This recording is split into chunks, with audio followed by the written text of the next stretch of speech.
Hi, good morning all of you. कैसे हैं आप लोग? सब लोग बढ़िया है। आई होप आप सब लोग हेल्दी होंगे और आप लोगों की पढ़ाई बहुत ही औसम चल रही होगी।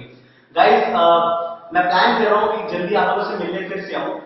इसके पहले कि मैं मिलने आऊँ, मैं आप लोगों को एक छोटा सा वीडियो क्लास अपलोड कर रहा हूँ। ये क्लास है इनकम टैक्स को लेकर। इनकम टैक्स होपफुली आप लोग के यहाँ पे होपफुली इनकम टैक्स की क्लासेस चल रही है। मेरे ख्याल से बीकॉम के बच्चों की चल रही है और बीबीए के बच्चों की चल रही है। ये इनकम टैक्स का एक वीडियो डेमो क्लास में आप लोगों के सामने अपलोड कर रहा हूँ। देखो गाइस, इनकम टैक्स पढ़ने से पहले ये जानना जरूरी है कि इनकम टैक्स आप पढ़ क्यों रहे हो।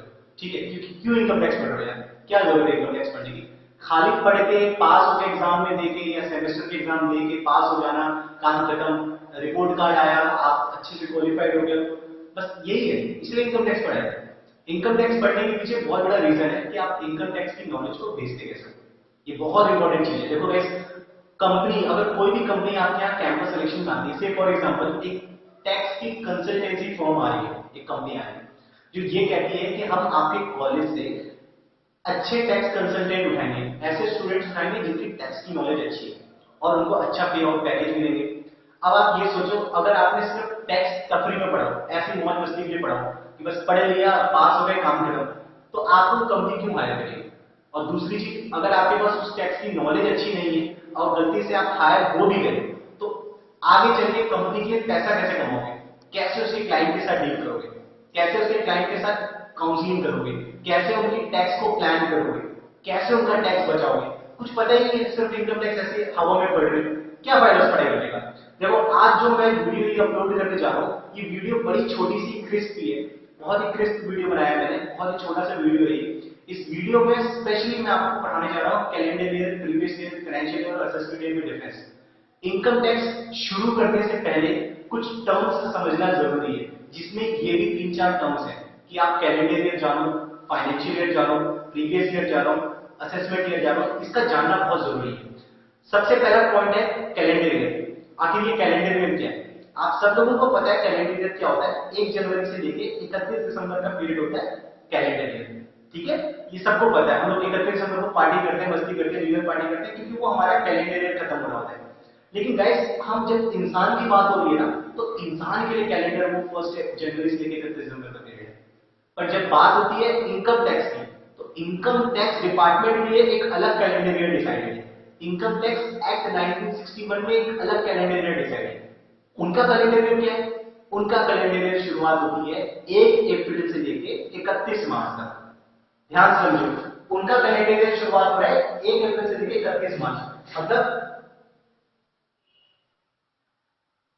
ये हो गया 1 अप्रैल 2013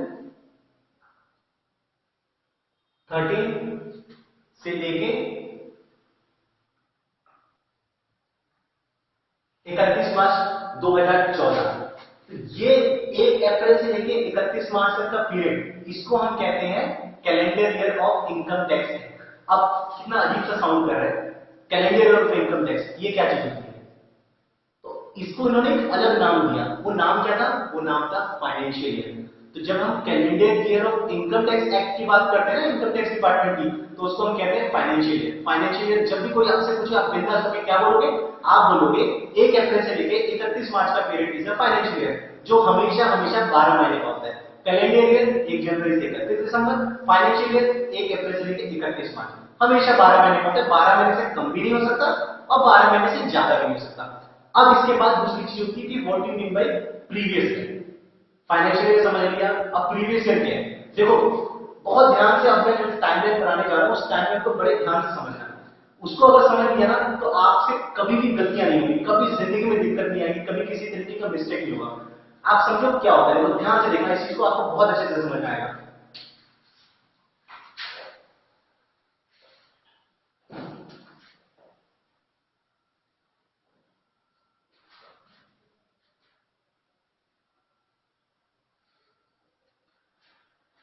आप लोगों के लिए जो इनकम टैक्स का प्रीवियस ईयर चल रहा है, आप अक्सर सुन रहे होंगे, आपके टीचर बोल रहे होंगे, आपके इनकम टैक्स के टीचर बोलते होंगे कि भैया प्रीवियस ईयर 13-14, 13-14, 13-14। प्रीवियस ईयर 13-14 का मतलब 1 अप्रैल से लेके 31 मार्च 2014, इसी को प्रीवियस ईयर 13-14 कहते हैं। अब देखो, फाइनेंशियल ईयर हमने समझ लिया 1 अप्रैल से लेके 31 मार्च होता है। अब फाइनेंशियल ईयर से ही हमें इजाद करना है प्रीवियस ईयर का और असेसमेंट ईयर का। फाइनेंशियल ईयर ही कभी कभी प्रीवियस ईयर भी कहलाया जाता है और फाइनेंशियल ईयर ही कभी कभी असेसमेंट ईयर भी कहलाया जाता है। वो कैसे, मैं आपको समझाने जा रहा हूं। सपोज इस समय क्या चल रहा है, 13-14 चल रहा है। ये हो गया 1 अप्रैल 2013, ये हो गया 31 मार्च 2014। देखो बहुत ध्यान से समझना, 1 अप्रैल 2013, 31 मार्च 2014, ये हम लोगों के लिए एक तरीके से फाइनेंशियल ईयर है, जो कि हमने भी पढ़ा 1 अप्रैल से 31 मार्च चलता है। अब ध्यान से समझो, कब ये फाइनेंशियल ईयर प्रीवियस ईयर होगा, कब होगा, जब इस फाइनेंशियल ईयर में कोई असेसी कौन होता है, जिसकी इनकम असेस की जाती है, जिसकी इनकम पे टैक्स वसूला जाता है। तो फॉर एग्जांपल यहां पे हमने मिस्टर एक्स ले लिया एग्जांपल, मिस्टर एक्स की इनकम कैलकुलेट करनी है, टैक्स निकालना है। तो हम सबसे पहले जानेंगे कि मिस्टर एक्स ने कितना कमाया और कौन सी ईयर में कमाया। अगर मिस्टर एक्स 1 अप्रैल 2013 से लेकर 31 मार्च 2014 के बीच में कमा रहा है, इस फाइनेंशियल ईयर में अगर वो कमा रहा है, इस फाइनेंशियल ईयर में अगर वो पैसा कमा रहा है, इनकम कमा रहा है, तो इस फाइनेंशियल ईयर को हम प्रीवियस ईयर कह देते हैं। जिस फाइनेंशियल ईयर में असेसी इनकम कमाता है, उस फाइनेंशियल ईयर को हम प्रीवियस ईयर कहते हैं। और जिस फाइनेंशियल ईयर में असेसी इनकम टैक्स जमा करता है या इनकम टैक्स देता है या रिटर्न फाइल करता है, उस फाइनेंशियल ईयर को हम कहते हैं असेसमेंट ईयर। जैसे 1 अप्रैल से 31 मार्च 2014 जनरली ये एक फाइनेंशियल ईयर है, ठीक है। Calendar year of income tax act, ये हो गया फाइनेंशियल ईयर। अगर उस फाइनेंशियल ईयर में असेसी पैसा कमा रहा है, इनकम कमा रहा है, तो उसी फाइनेंशियल ईयर को हम प्रीवियस ईयर के नाम से जानते हैं। तो अब प्रीवियस ईयर हमने जान लिया, इसे हम प्रीवियस ईयर कहते हैं। अब सवाल होता है, कोई अगर आपसे ये पूछता है कि प्रीवियस ईयर क्या 12 महीने का ही होता है, तो आपका जवाब होगा इट कुड बी, ठीक है, 12 महीना हो सकता है, क्योंकि 1 अप्रैल से 31 मार्च का पीरियड हम फाइनेंशियल ईयर कहते हैं। अगर उस फाइनेंशियल ईयर में इनकम कमा रहा है, तो उसी फाइनेंशियल ईयर को प्रीवियस ईयर भी कहते हैं। ये मैंने आपको अभी तक समझाया। लेकिन अब एक एग्जांपल लेते हैं कि जैसे फॉर एग्जांपल मिस्टर एक्स है, ठीक है, मिस्टर एक्स के बारे में बात कर रहे हैं। मिस्टर एक्स 1 अप्रैल से 31 मार्च 2014 के बीच में पता चला इन्होंने यहां पे कहीं पढ़ाई खत्म की और यहां पे इनका कैंपस सिलेक्शन में जॉब लगा, कैंपस सिलेक्शन में जॉब लगा। बिल्कुल आपका केस है, समझिए आप है मिस्टर एक्स। तो ये डेट है 1 जून 2013। 1 जून 2013 को उसने XYZ नाम की कंपनी में ज्वाइनिंग करी।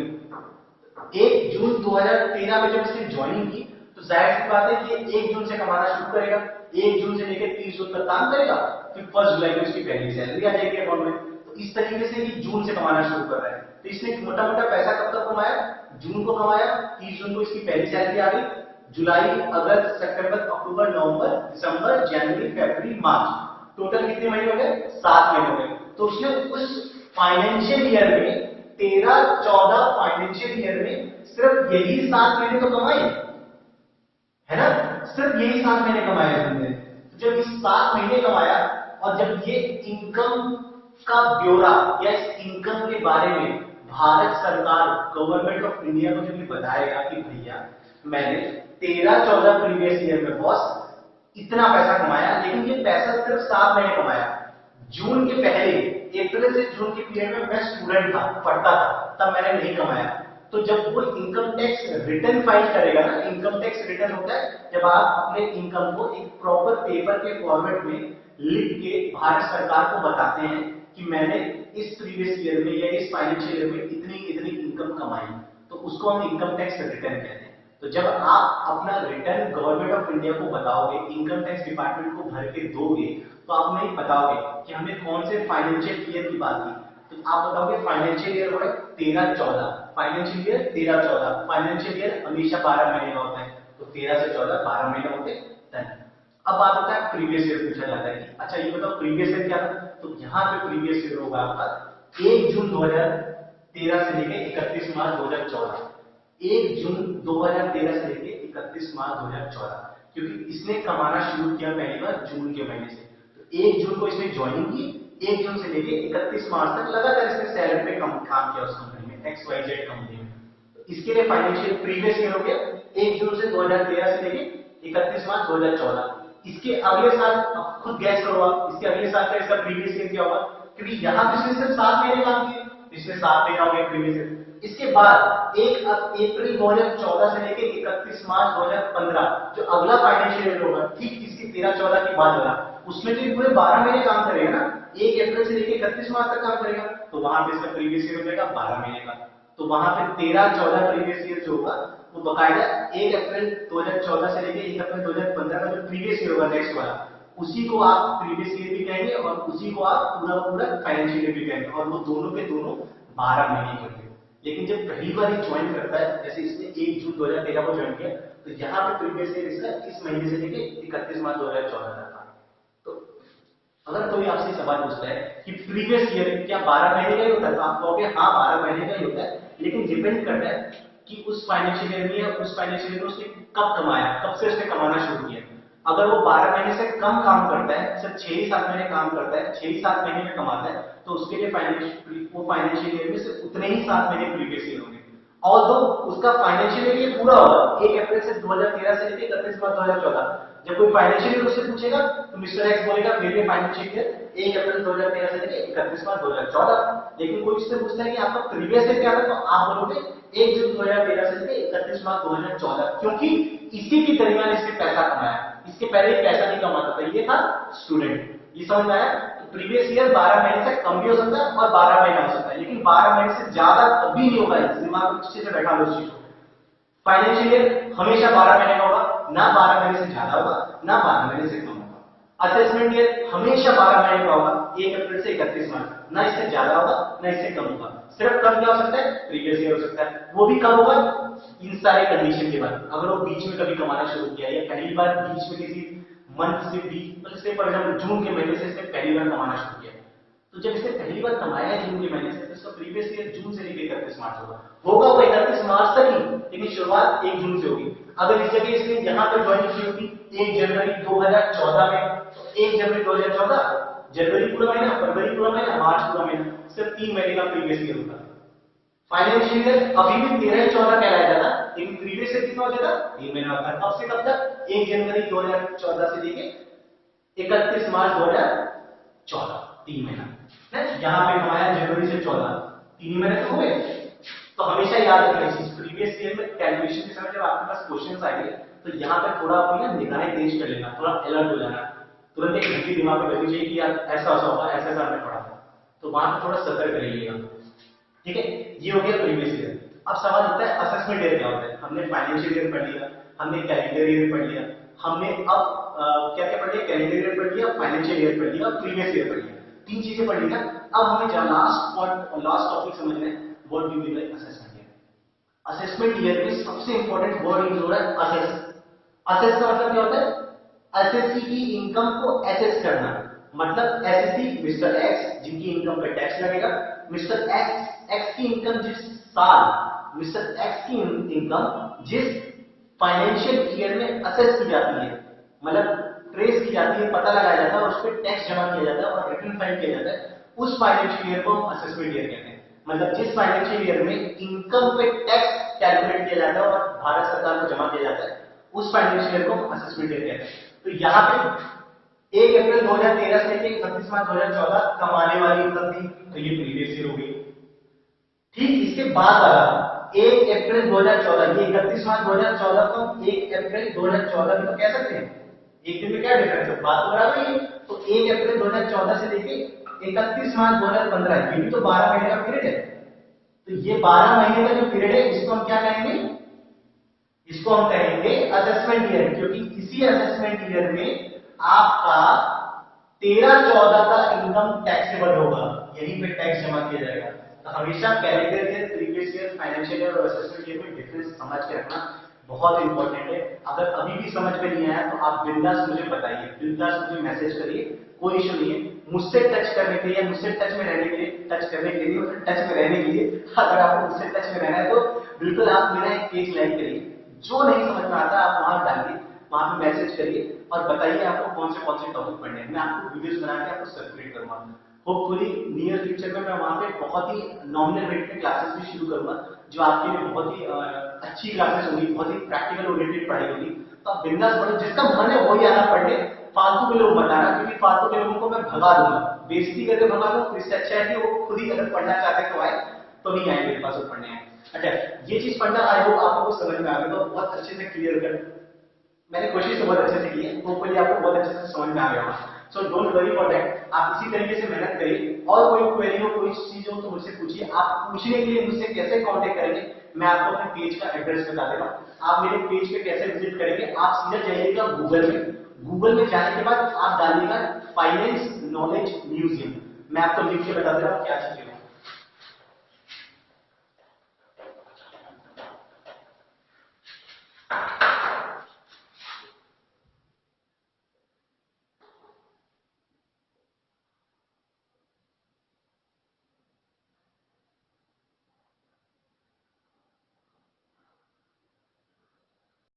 हाँ, ये है मेरा पेज।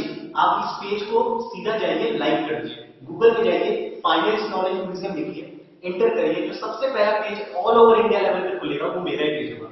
आप इसे लाइक करो, आप इसमें मैसेज ड्रॉप करो, आपको कोई टॉपिक समझ में नहीं आता, कोई और चीज समझ में नहीं आती, आप बिंदास उस पर डालो यार। 24/7 हमारा इस पेज एक्टिव रहता है, हम 24 घंटे के अंदर आपको रिप्लाई कर देंगे आपकी जो भी क्वेरी होगी।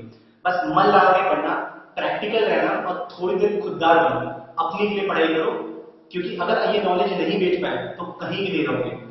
फ्रैंकली बता रहा हूं, मेरे एज ग्रुप के हो तुम लोग को मैं छोटा भाई बहन की तरह समझता हूं, लड़कियों को नहीं, लेकिन जस्ट किडिंग गाइस। लेकिन मेहनत करो, प्लीज मेहनत करो, मेहनत करोगे तो डेफिनेटली आपको रिवॉर्ड करेगा ये मेहनत। इसको थोड़ा प्रैक्टिकल ओरिएंटेड तरीके से पढ़िए। नेक्स्ट जो मैं वीडियो अपलोड करूंगा वो करूंगा residential status calculation for individual.